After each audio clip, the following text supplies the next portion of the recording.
15 minutes. Because I have to I want to do a Shiva call.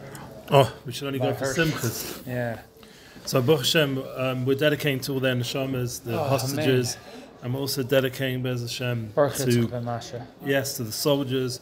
My son's going back to Rafah again. He's, I think, his second time entering there. He's definitely been around there, and there's big work to do over there, as we know. And also to my wife, MASHA Baschai, she's doing Madra again, back in her avoda, and we have a Basara Tova that we're moving closer to Shira David. So B'shar Tova Maslachis, Yishu Tov, Hanukkah, Abayis, Chabi Hanukkah, Be'ez Hashem, and we're getting ready. Rosh Chodesh Elul, we're a new Zman, a new year, new energy. But we have to, like Rav Shlomo said just now, and we have Baruch Hashem, we have the Shirim back. Good to see you there, and he gave chizuk about the importance of Chavrusah. And it's a whole different learning. So we're going to do what's called a Cheshbon HaNefesh. We're going to go back into the last 5 chapters, which I learned, and we're going to do it thanks to Shmuel Diamond's summary, all the way to where we are now, which is Perek Chaf Dalet. So you can just catch up, because I don't want you to lose the main Nekudas. And I think if you're able to, Be'ez Hashem, I know it's a bit hard, you're just coming back, but just to focus in on the beauty of the summary of what Tanya is taking us on the journey of the soul. It's clarifying, making clear. Remember the Rav spoke about Shlomo, about the Behiris, having clarity. Right. Clear picture. They used to say in Kolal, make sure you're more Behir and Barur. You have to be clear. Very clear in what you're learning. And Pshat means to spread out. Make sure it's clear in front of you. Shulchan Aruch means it's all set up. That's the kind of way we want to learn Tanya. That we know that's why we're putting time into it. Because it's going to give us a clear understanding of how the soul works. Yeah. So the Perek Shai, where we were last, I kept a marker where we last learned. It was about the mechanics of the Jewish self-sacrifice. So we're starting at Perek Chaf Dalet. We're going to start Chaf Dalet, but I just want to do a very quick summary before we get to Chaf Dalet. Let's do it. The 19th chapter is about getting into really all these chapters now. We'll just go back all the way back to here, where he gives the summary of the summary. It's very clever what he did. That the chapters 18 to 25 is about the essence of the godly soul. Right. This is basically what we've been doing this summer. We started it together, and I carried on during the summer. Baruch Hashem. Baruch Hashem, the 19th chapter is about Mesiras Nefesh. The Nefesh Elikus, no matter what, will never want to be separate from Hashem. So it's willing, like a flame, to give everything up for Hashem. And that's the idea that even though it seems irrational, but it's a Nefesh Elikus that in the end wants Hashem, wants to vex to Hashem, and will never separate from Hashem. Very deep concept that no matter what, we're always trying to return to our source, like the flame of a candle. Right. Next concept was about the, we can't go through everything, but the hidden love. You have Avos in the Steris, so we're going to get into this more later on. But everyone has within him a tremendous love for Hashem, and we have to try to awaken that within us. The next chapter is all about Achdus Hashem. Once we've got into this concept of Mesiras Nefesh, and the idea of combining the Ava and the Yira, we get to Achdus Hashem. Achdus Hashem is within everything. The first 2 commandments, we just had Veschanan in the summer, so which everything's been the Fi Hashgacha Pratis, the Parshas, and Anochi, last week's Parsha Rei Anochi, see the Anochi of Anochi Hashem Elekecha. The first mitzvah Zasei of Ahavtas Hashem Elekecha, or Munah Hashem, goes from Anochi. And all the mitzvahs Zasei come out from Anochi Hashem Elekecha, the first commandment. The second commandment, Lo Yeh Lecha, is all the mitzvahs Lo Taseh. Right. And the concept is... interesting. I didn't know that. Yeah. So all the mitzvahs Lo Taseh come out from Lo Yeh Lecha. So basically, we're going to learn in this chapter, this relevant to this chapter, we're going to clarify very strong that there's either Avodas Hashem or there's Avodah Zorah. There's no in between. Right. And that's really goes all the way back. It's good that we're doing this now. Shlomo was just saying this on Shabbos. Yeah. Or is the Kutzker, he was saying 99% it's very strong. of the truth is 100% of the... There we go. My wife was very triggered by all that. Yeah, that's a very strong hashkafa, but you have to understand. The Kutzker took it to another level, yeah? Right. But the Baal Shem Tov made it accessible for you and me. Right. So I prefer, personally, when I choose who to associate with, even though my Rebbe calls me a Kutzker, my wife for sure, he calls her that, I accept that, but I prefer to associate publicly with the Baal Shem. Because it's more I think it's like accessible. You need both, because you need it within, but I wouldn't put it onto other people personally. Right. The Kotzker Vorts burned me when remember the Rav was talking about triggers. when I was in Kolol, the Kotzker Torah Musa, because I had a Rav who was a Gera, and he used to give up a lot of Kotzker stuff, and he used to use it to beat me over the head. Intense. It was too much.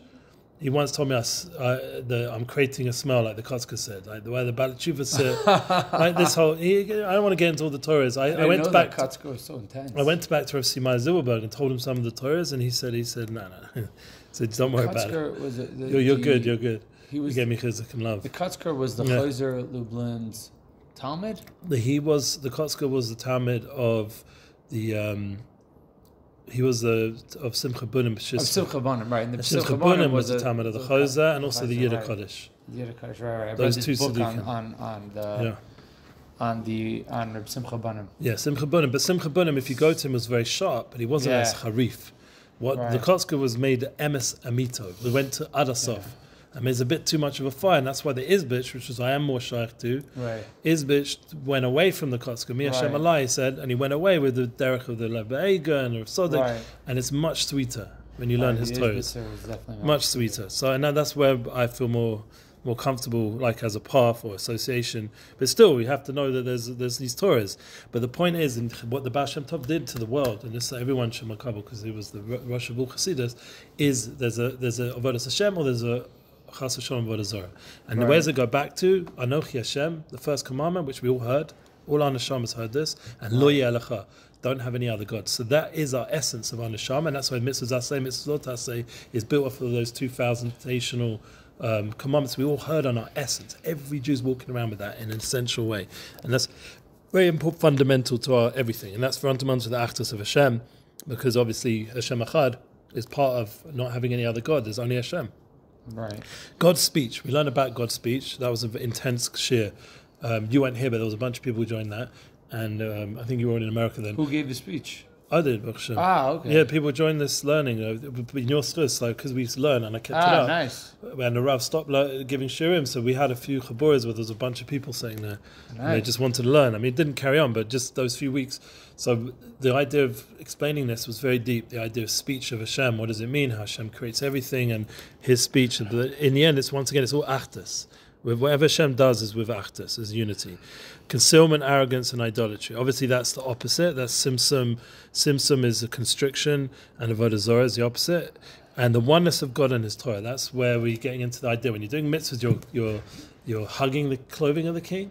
When you do learn Torah, your mind is becoming one with Hashem, and you're getting into the achdus, the panemius. You're hugging the clothing of the King. Yeah, the levushim. And when you learn Torah, the limbs of the King. You're actually becoming the panemius. This learning Torah is a panemius. You're becoming the panemius of the King. You're tuning into the inner rotzen of the Melech, of the King, of Hashem. It's like you're hugging on the inside. Yeah, it's become one. Your Malach is becoming joint to the rotzen Hashem, and that's the most intimate, intense unity. It's the highest level of unity. I have to, like it was saying. Shlomo was saying today, post-traumatic God disorder. Sure. When I hear like learning Torah, all I think about is like opening up like a bubble basra and sitting over I am actually learning that right now. So that like my brain is just like Cheskas Abatim. We're learning it. I mean, we just finished some Saim, the Perek in Daf Yomi. Interesting, I just was involved in all those halachas in Daf Yomi were Lamaisa in buying an apartment. Right. And selling an apartment. So it's all there. He's bringing Torah to life. That was the point of Shlomo was saying. That it shouldn't become some traumatic thing. It should actually become Torah's Chaim. It should become a Torah that helps you in life. But you're living it. Yeah. But you're living it because when you went and also bought a house, Baruch Hashem, you have to makayim a lot of all the things the lawyers sit down and these contracts you went through. These are all. It all goes back to the Talmud. Everything. Yeah. All the good legalities that exist in this world go back to those Gemaras. So you were, in a way, you were thinking in those sugyas. Just it was clothed in the lawyer's language. And they have squatter rights too. Yeah. Exactly. No, it's true. But the point is, America's a problem with squatters. Sure. You had to deal that with in business. Yeah. So everything you're dealing with in real life is really alive in the Gemara. It's just a matter of getting rid of the negative effect of how the Rebbes gave it over. I don't know if they're Rebbes, the Nebulas or whatever they were. Right. They didn't give it over like we just learned with the true Avos Hashem and the way we should. So now we're going to start Perek Chaf Daled, and we're going to just go all the way. I'm holding my Yud. Chamesh Shvat, 15th. Tu B'Shvat. That's what I'm holding in the Chiddas. already had Tu B'Av, which was my 23rd year engagement anniversary. Getting ready for Hanukkah, which is my anniversary. This is a happy time. This is a happy time period, and we're learning in the Chitas in Tu B'Shvat, the other part of the year. Here it is. See that? Tu B'Shvat. This explains. This is where we're holding, based on the Shirim till now. And what we did at the beginning of this Perek, and we're now going to look at Shmuel Diamond's amazing summary of Raf Daled, just so you don't miss out the beginning part. He says, this is all b'nai-aliyah.com. Aveira, the 365 negative prohibitions of Torah are diametrically opposed to Hashem's will. So any time a person does Chas v'Shalom an Aveira, he's going against Hashem's will. It follows when one is sinning, he is involved in the opposite of Hashem's will and therefore becomes thoroughly unified with the other side, Sitra Achra, which is Avodah Zorah. This is the whole clarification we were talking about before. As such, the sin is utterly severed from Hashem. In truth, the sinner is even lower than the Sitra Achra. What's going on here? Why is he lower than the YITZCHAK? This is a deep concept because he has in him a godly neshama. Yeah. So how can it be that he's taking that godly soul and putting it in the toilet? Right. So that's the point of that we have a much higher level of bechira than all the other side. The other side is serving Hashem, right? Because its goal is to trick us or to tempt us or to test us or give us bechira, and that's part of the shlichus of Hashem. Hashem's put that given, right. So they're also doing it, even if they're worshiping the God of gods, but there's still the concept of serving Hashem in the essence of what they're doing. Right. Now with us, the problem is when we turn against Hashem, my kids asked me that question. Is like when Mashiach comes, if there's no more YITZCHAK, then what's the whole big deal about the whole thing then? Oh, because now one of the answers Rav Tzadok says, a beautiful answer, is then once you remove the YITZCHAK, then you get the Chedvus D'Oraisa, meaning the pleasure of learning. That stays. Yeah, but then that would never go. Robots, you know. No, but the pleasure of the Torah is where you can be creative. Your own chelik of Torah that you created in your Mechamas YITZCHAK will come with you now, and you develop a new chelik of Torah again, day after day after day, growing it and growing it. Baruch Hashem, you're growing it, and you're getting more and more developed in your pnimius and kasher. Chayal l'chayal says in the Gemara. You're going to go higher. That's what we're going to do last We'll go from base midrash to base midrash to higher and higher misagim. And remember, the Torah is eternal. The problem is we think Torah is limited. So then, so we think, how much can you learn it? But once you understand how it's eternal and it's eternal bliss, I'll give you an example. It's a crude example, but I think it's the only way our generation gets it. Yeah, probably the most pleasurable thing is that whole Indian. Right. So, in terms of like how we can musag, maybe drugs, I don't know, but we don't do drugs, Baruch Hashem. So the only thing is that I would say in this world, the whole world is crazy about it. Yeah? Right. That connection point. So Bris College. So that is where it's all about. But for pleasure in terms of, so the point is when you say Harev now and Birkas Torah every morning during Elul and Vita, you're going to say that this is even more pleasurable than that. Right. And to understand, even if you're not feeling it, but that's the truth. Right. So part of our avoda is to get to the true pleasures, the true panemius pleasure, because the yichud that's created in learning is greater than everything, even the between husband and wife, between relationships. Interesting. The greatest yichud, and that unification creates such a tremendous pleasure. Right. We can relate to that pleasure. Like yichud tata, yichud Allah. Yeah, there's yichud tata, yichud Allah. Exactly. There's unification below, unification above. We have to start to. This is kind of a both. We have to try tune it. The problem is, Avodah Zorah takes us away from either, from the yichud below, yichud above, and that's why it's such a problem, because we've got within us a godly spark, and we can't take that for granted. Okay, nay, let's go to slide. Okay, Amar Rizal, Al Pasuk Ki Tishta Ishto, Ein Adam Over Avera. This explains. We're starting at 24, 25? 50. Yeah, this one. We're starting Stam. I'm in the middle. Oh no, sorry, one more. They're here. Okay. This is where we're holding. So we're starting. What was the word? Lachain. Vachain? Lachain. I want to see the Ivrit word. Yeah. It's a bit further on here. It's all the way down here. Lachain. Oh wow. Okay. You will catch it up. You'll see. It will come back. It will Ulachain. Ulachain. Amar Rizal. Al Pasuk. Who's Rizal? The Chachamim. Rabbeinu Zal. Rabbeinu Zal. Okay.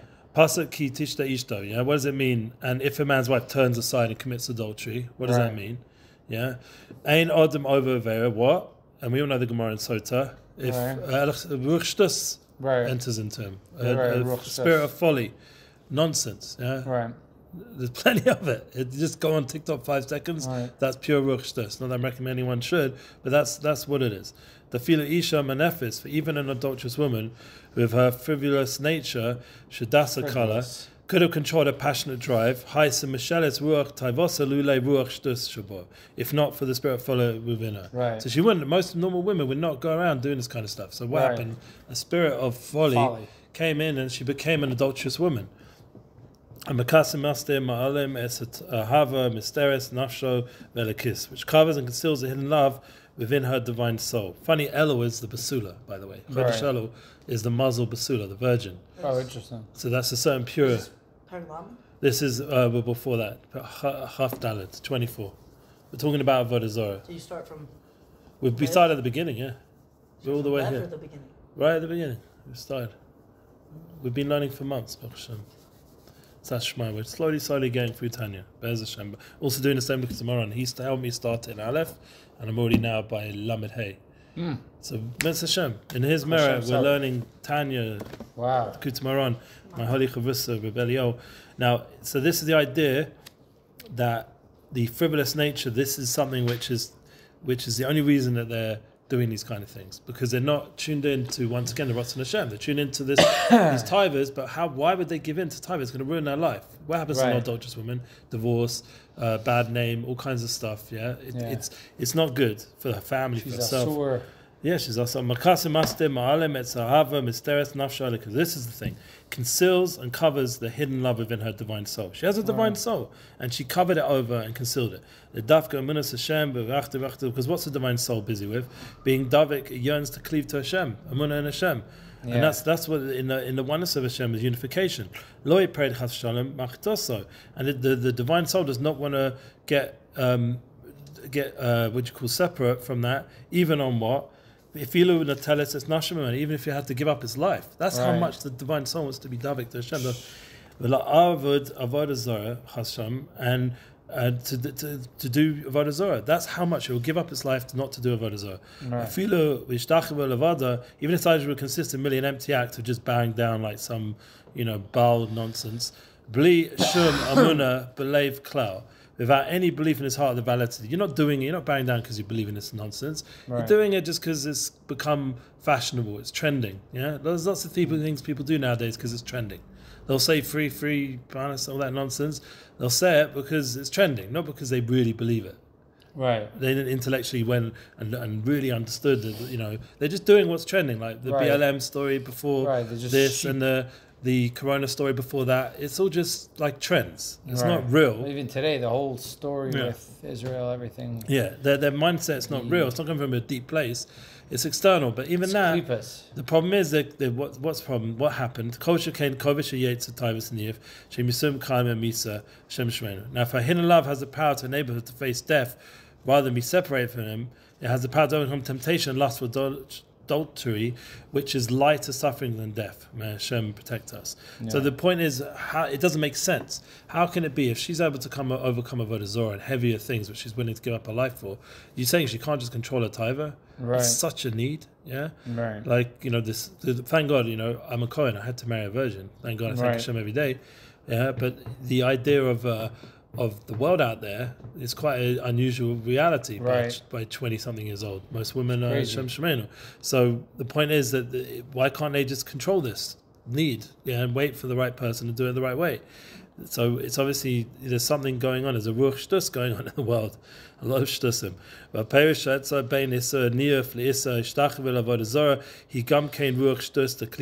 distinction she makes between the prohibition against idolatry and that against adultery is also spirit of folly. So what happens is the whole das gets messed up. Knowledge. The clarity is no longer there. We mentioned before yesterday when we were talking about this, how can we cope with this whole situation that happened this week? The clarity is where the issue is. We don't have clarity. We don't understand how could it be that these people, just before they're being rescued, they get a bullet in the back of the head. These holy souls. How can it be? Yeah, so we don't have clarity, so that makes us very confused. And so too, even worse with the women who are adulterous, they lost clarity. Right. If it's such a serious thing, then they would not do it because it's connecting yourself, it's separating yourself from. I was just telling my wife that Hashem and it's connecting to Avodah Zarah. I was saying, again, it's a complicated thing, but I was saying, I was like, you know what it is about the Jewish people?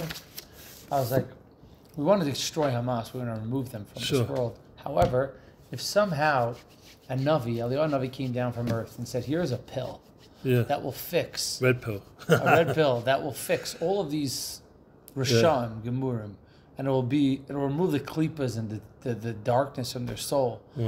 We would say Avada, like we don't need to kill them, right? We would want this pill to fix them. I was like, a Nazi wants to kill a Jew. Like they want to kill a Jew because we're Jewish. Doesn't matter. They want to kill us no matter what. They want to kill us no matter what. It's not a on all levels, our soul, our body, everything. They want us gone. It was like it wasn't about like just. I'm writing about this right now. What you're saying. The idea is that like we're not looking to kill them. If they want to remove consciousness, they want to remove soul. They don't want to have soul in the world. They want to do whatever they want. And we exist, we represent that, and they have to remove that from the world. That means killing us. There's no other option for them. For us, like you're saying, if this craziness that's in their head, we just want to remove it. We don't want to kill them. We're not trying to. We have tried that. Murderous, but we did try that. We try to reform these people. We try to give them opportunities. We gave them a place to build new opportunities, and they ruined it. Exactly. Now, what you're saying, was it all of their fault? I don't know, but in the end, that's what's happened. Like it's hard to understand it, but the bottom line is, for us, the spirit of folly is where we have to refrain. We have to be careful. We can't let this nonsense and shtus enter our heads. We have to work on during this Chodesh Elul, and part of learning Tanya is to give us the clarity of the soul, that we have avodas Hashem or not. That's very, and it makes our life much more simple and happy. You always have Moshe Weinberg, your Rebbe, always talk about tamimus. How do you get tamimus? Tamim Hashem Elokech, this week's Parsha Shoftim, by being tamim with Hashem, just being clear and having clarity with your relationship with Hashem, that it's complete and it's what life's about. Like the Rav was saying this morning, having shleimus, amiti, true completion. That's the kind of life we want to live, and that it comes together with Yashrus and Simcha. Parshas Re'eh was all about that, and Shoftim is Tamimus. Hashem's giving us all the guidance right now in these parshas, how to get us out of our funk and get us back into avodas Hashem. Yeah, the spirit of folly envelops the divine soul up to, but not including its faculty of chokhmah. So the good news is that this shtiyah can only get to a certain place in us. We'll end off with this. Our chokhmah is the divine light. There's clothed in the faculty of chokhmah, and therefore that place is safe. And that's why we have to constantly connect ourselves to Chokhmah, where the spirit of folly can't get to. Learning Chabad and all the thing. I'm doing a lot of concerts with Nissim right now. With what? Nissim Black. I'm starting to book more again with him. And Chabad on campus suddenly got a big influx of Shefa. So there's so many talented people. But right now, I'm just saying with Chabad, Chabad have this concept of Chokhmah. And they're trying to bring into the campuses a light like Nissim Black. They recently just did something with Michael Rappaport. They put tefillin on him. They're always busy doing kiruv for the students. And never told them the so this folly that's going on out there, that they're, God forbid, Jews even turning against Jews, comes the light of Chabad and Chokhmah into these campuses and brings light like Nissim Black into these places so they can remind themselves they're Jews. Now, we've been warned not to say any politics, but without the politics, Nissim just himself will say more than words through his music, through his energy, through his choices in life. And this is my shlichus to help enable him to do that successfully. I've got him a bunch more books we're trying to bring into Australia. Like, get his light out there, get Rav Shlomo's light out there, get whoever's light. Listen, is a real rock star. Joey Rosenfeld was telling me, he was like, the guy sits and does his spoidus every day for hours. It's real. It's hard to get hold of him these days. Yeah, Joey was telling me, he's like, you don't know, he's a real deal. Yeah, I've traveled with him. We phoned him this week with my son, Baruch Yitzchak, and the soldiers have complete clarity, like Shlomo said, in terms of the mission. They have the clear mission. And speaking to my Nissim, what did Nissim say? Nissim said, your son, he said to me, and he said to Baruch Yitzchak, my son, and we were on the phone to him on the last day before he went back to the bases. So he said to my son, he said, the soldiers of our generation are like the times of the prophets. We're returning to that kind of light. The clarity. And they're doing it like it's like the Muhammad's of the Nevi'im, like we read in Tanakh. That's the kind of wars they're busy with. And so we're returning to that kind of level of Behiris, of elevation. Tapped into the divine light. And we us guys back here, we just can't ruin it. That's exactly what it is, by the way. We got to just let them do what they have to do, as a shame, because they know. Okay, good learning, man. We finished on the dot. I think it was a good start. Zach Yamas. a good day.